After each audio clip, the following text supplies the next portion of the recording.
over the next few weeks, I would like to talk to you about high-functioning individuals. Now, before we dive into what one is and why I'd like to talk to you about it, let's first clarify a few things about the term.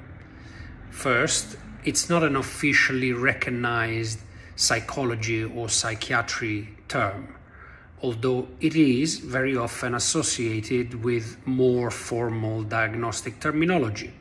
You may have heard, for example, people say high-functioning autism, high-functioning alcoholism, high-functioning depression. But the truth is that this term isn't actually in the diagnostic manuals.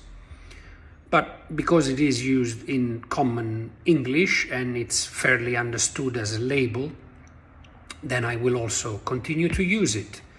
Now, I appreciate that for some of the people in the woke end of the spectrum, this has become unacceptable, but it's a fairly innocuous label. It's commonly understood, and rather than coming up with another 57 different ways of describing the same thing, I'm just going to stick with the one that is commonly understood in the hope that we can derive some value from this conversation. High-functioning individual is someone who has an experience that differs between their external expression and their internal feeling.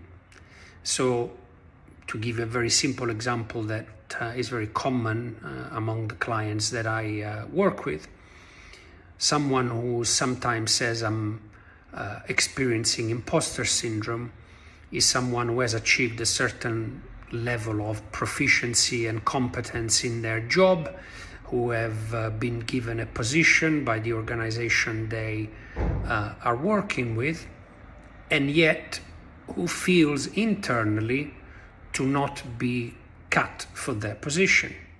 And they live in terror that something is going to happen somewhere along the lines that will reveal the internal truth they only know, and therefore will be revealed to be an imposter.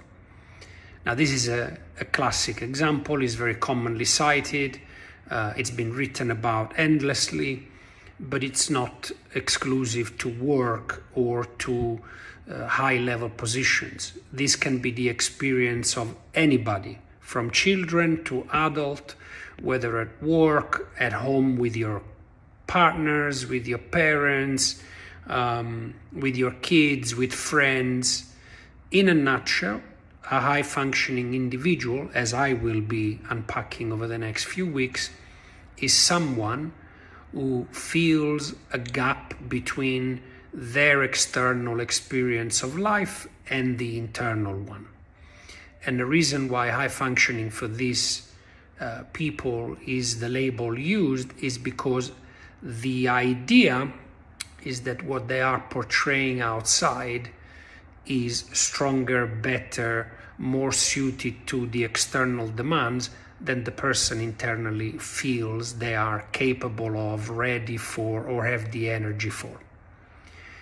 And finally, why would I like to speak about this? Well, number one, it is a very, very, very common experience among my clients, very common. And it takes so many different forms and shapes that it's really worth exploring.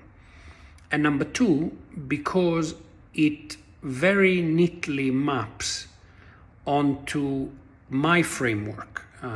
Some of you who have followed my work may know of the essence principle that I espouse and that I actually live my life by, and effectively the desire to reconnect ourselves to that unique core that we were born with, the way we were designed to be, that somehow along the way we were disconnected from, and hence the experience of a lot of the modern maladies that we feel or perceive or actually are going through. And so, one, because it's common, two, because it's central to my philosophy of work, I think there's a very good opportunity to share something of value that may resonate with many of you and that you could benefit from. So look up for the following videos over the next few weeks, and I look forward to share more.